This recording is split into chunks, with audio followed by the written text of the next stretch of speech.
Le Grand Matin Sud Radio, 7h-10h, Jacques Cardoz. À 7h39, c'est Sud Radio vous explique. Et n'oubliez pas, vous pouvez nous appeler à ce sujet au 0826 300 300. Et je pense que ce dont on va parler maintenant devrait vous faire réagir. Pourquoi ? Eh bien parce que c'est peut-être le probable retour d'une taxe sur la grande fortune. Je ne sais pas si vous avez remarqué, mais en général, le réflexe des gouvernements, dès qu'on manque d'argent, c'est de se tourner vers les plus riches. À New York, d'ailleurs, le nouveau maire est en train de mettre en place une taxe également sur les grandes fortunes. Alors chez nous, Sébastien Lecornu évoque l'idée de flécher l'héritage pour taxer davantage les plus aisés. Le Premier ministre propose aux grandes fortunes d'investir une partie de leur argent dans de grands investissements. Est-ce enfin l'alternative à la taxe Zuckman dont on a beaucoup parlé ces derniers mois ? Eh bien, on va se tourner vers un spécialiste, un professeur des universités en droit fiscal.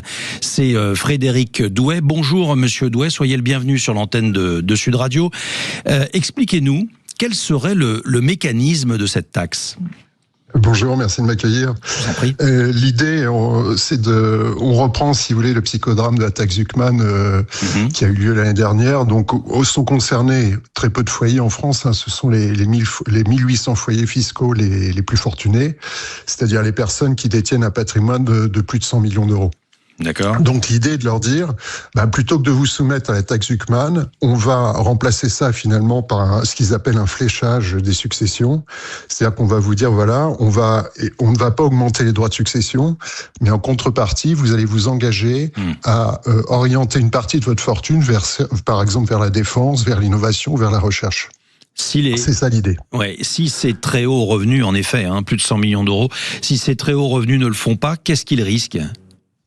Ils risquent de payer plus de droits de succession, mais ce qu'il faut savoir, c'est qu'en réalité, tout ça, c'est de la littérature, pour deux raisons. La première, c'est que lorsque vous avez un patrimoine de plus de 100 millions d'euros, vous avez un patrimoine qui, pour l'essentiel, est un patrimoine mobilier, non pas immobilier. Ça veut dire que vous êtes mobile, ça veut dire qu'on vit dans un monde ouvert, et vous vous doutez bien que ces gens-là n'attendent pas les deux pieds dans le même sabot leur décès pour préparer leur succession. Donc, généralement, ils s'exilent. Donc, à nouveau, c'est un manque de pragmatisme total de la part de la France. Je vous rappelle pas l'exemple catastrophique de la taxe sur les yachts, qui devait rapporter, nous disait-on, 10 millions d'euros, mais qui finalement rapporte péniblement 60 000 euros par an. Même chose avec la taxe sur les petits colis. Donc en réalité, c'est la première raison pour laquelle c'est de la littérature. Et puis la seconde raison, c'est que finalement, en parlant de ça, on détourne de l'essentiel. C'est-à-dire ? L'essentiel, c'est quoi ? C'est que, pour vous donner un ordre de grandeur, le patrimoine des Français, c'est environ 14 000 milliards d'euros. Et d'ici 2040, d'après ce que j'ai lu, d'après les statistiques, d'après les évaluations, il y aura 9 000 milliards de ces 14 000 milliards qui vont être transmis par voie de succession.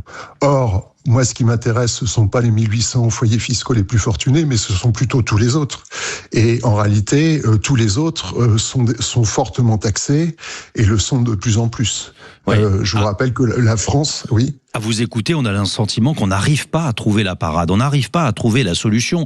Pour le commun des mortels et tous ceux qui nous écoutent, ils se disent, quand ils entendent ces chiffres-là, 100 millions d'euros, des patrimoines gigantesques, ils se disent, c'est quand même normal qu'ils passent un peu à la caisse et qu'on réussisse à trouver un moyen de les faire, on va dire, plus élégamment, contribuer à l'effort national.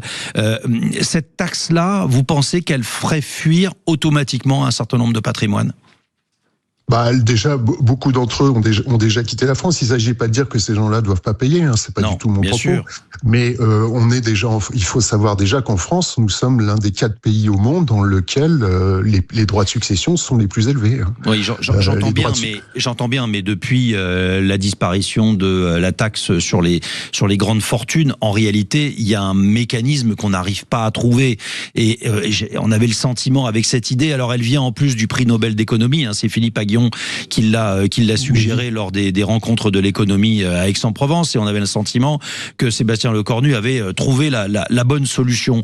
Est-ce que au moins c'est surtout la bonne solution pour éviter de parler de ce qui fâche, c'est-à-dire de ce qui concerne l'immense majorité des Français, si vous voulez. C'est-à-dire comme je vous le disais, ce sont tous les autres foyers fiscaux qui eux se retrouvent taxés, soumis aux droits de succession, et qui sont fortement taxés, parce qu'en France, le tarif, si vous voulez, est fortement progressif. Ouais, ce qui signifie, selon vous, qu'il faudrait revoir l'ensemble de la taxation sur les revenus les plus élevés. Pas seulement sur les revenus les plus élevés, mais sur tous les revenus. En réalité, ce dont la France a besoin, puisqu'on est dans une impasse, c'est de remettre à plat notre système fiscal. Mais bon, pour ça, il faut quand même avoir de la volonté. Et puis, il faut aussi s'attaquer aux sujets qui fâchent. Par exemple, on met souvent en exergue les retraités en disant, vous voyez, ils accumulent du patrimoine, ils sont faiblement imposés, etc., etc. Or, il y a déjà un premier problème. En France, nous sommes 69 millions et il y a 75 millions d'assurés sociaux. Donc, je veux dire, si on commençait par s'attaquer véritablement à la fraude fiscale et à la fraude sociale, il y a là des leviers qui sont importants pour réaliser des économies et ça éviterait de toujours taxer davantage les Français, quels qu'ils soient très fortunés ou pas fortunés. Moi, je pense surtout à ceux qui sont pas fortunés, pour finalement arriver à un système dans lequel, à force de taxer, le système est complètement sclérosé et plus rien ne fonctionne. On a bien compris, Frédéric Doué, qu'en fait, en réalité, c'est tout le système fiscal qu'il faut revoir. Merci infiniment d'avoir été l'invité de Sud Radio ce matin et de nous avoir éclairé sur cette taxe, la fausse taxe Zuckman ou la nouvelle taxe Zuckman. Je ne sais pas très bien comment il faut l'appeler. C'est un nouveau fléchage sur l'héritage, mais qui, selon vous et selon les spécialistes, ne fonctionnerait pas, même si le vœu est d'alimenter le fonds souverain, nous dit Sébastien Lecornu. Tiens, on parle là un petit peu de gaullisme. Ça tombe très bien, parce que dans un instant, on parle de gaullisme.